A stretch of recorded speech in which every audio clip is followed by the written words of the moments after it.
میری بابی نے ہم پر چوری کا الزام لگایا تو بھائی نے ہماری ایک نہ سنی اور آدھی رات کو مجھے اور میری ماں کو گھر سے نکال دیا۔ ہم دونوں نے میری ایک سہیلی کے گھر جا کر پناہ لی۔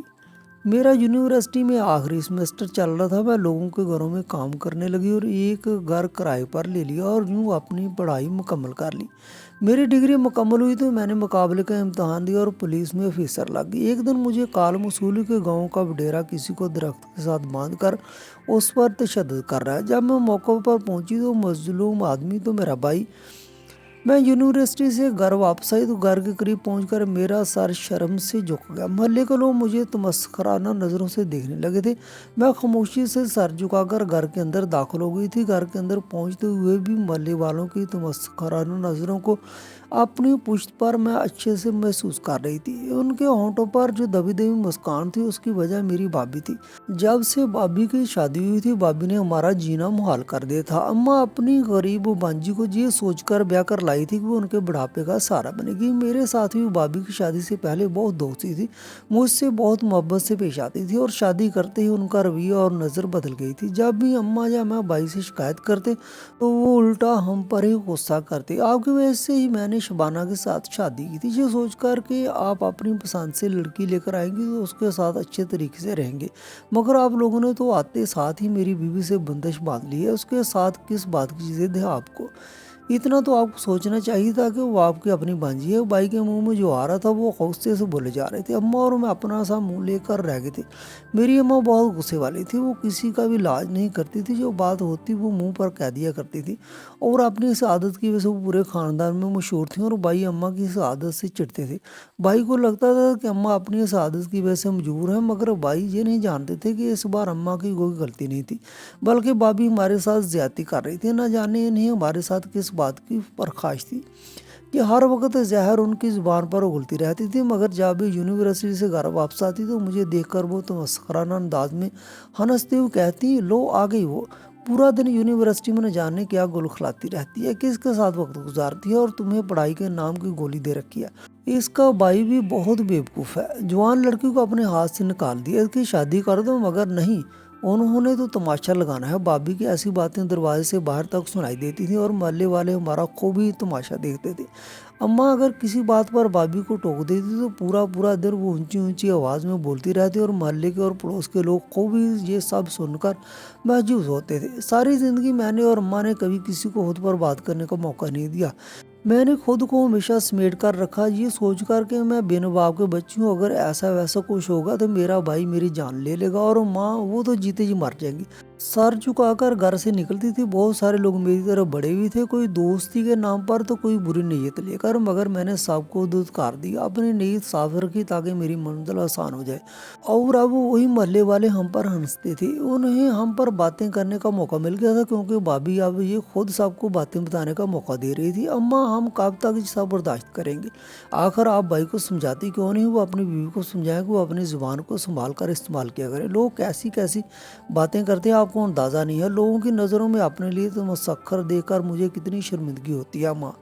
ماں بے بسی سے رونے لگی تو انہیں روتا دیکھ کر مجھے خود پر غصہ آنے لگا۔ مجھے اتنا سب کچھ بولنے کی کیا ضرورت تھی؟ امی تو پہلے ہی بھابی کی وجہ سے بہت پریشان ہیں۔ اس رات میں اپنے کمرے میں جانے کی بجائے امی کے پاس ہی رک گئی تھی کیونکہ امی پریشان تھی، تو میں نے سوچا کہ آج امی کے پاس روک کر انہیں تسلی دیتی ہوں۔ ویسے بھی پورا دن میں اتنی مصروف رہتی تھی کہ امی کے پاس دو گھڑی بیٹھ کر باتیں کرنے کا موقع نہیں ملتا تھا۔ آدھی رات تک میں امی کے ساتھ باتیں کرتے رہی اور پھر جب میری آنکھیں نیند سے بند ہو گئی تو امی بھی سو گئی۔ صبح سویرے کا وقت تھا جب ہمارا دروازہ زور زور سے کھٹکھٹایا جانے لگا۔ میں بری طرح گھبرا گئی تھی۔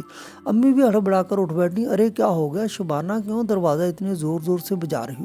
شبانہ نہیں، میں ہوں عدیل، دروازہ کھولیں۔ دروازے پر بھائی تھے اور اتنے غصے میں کیوں تھے مجھے کوئی سمجھ نہیں آ رہا تھا۔ میں نے جلدی سے دروازہ کھولا تو بھائی نے کمرے میں آتے ہی ایک زوردار تھپڑ میرے منہ پر مارا، اس کے ساتھ ہی بھابی بھی کمرے کے اندر آ گئی، اونچا اونچا بولنے لگی، ان ماں بیٹی کو گھر سے باہر نکال دو، آج انہوں نے میرا زیور چرایا ہے، کل کو جی مجھے قتل کر دیں گی، میرے خلاف کوئی نہ کوئی سازش کریں گی۔ میں تمہیں بتا رہی ہوں عدیل، یہ مجھے تمہاری زندگی سے نکالنا چاہتے ہیں، یہ دونوں میری وجہ سے تمہارے بھی دشمن بن چکی ہیں، اپنے بیٹے کا گھر اجاڑنے میں دیر نہیں لگائیں گی۔ کیا بات کر رہی ہیں آپ بھابی؟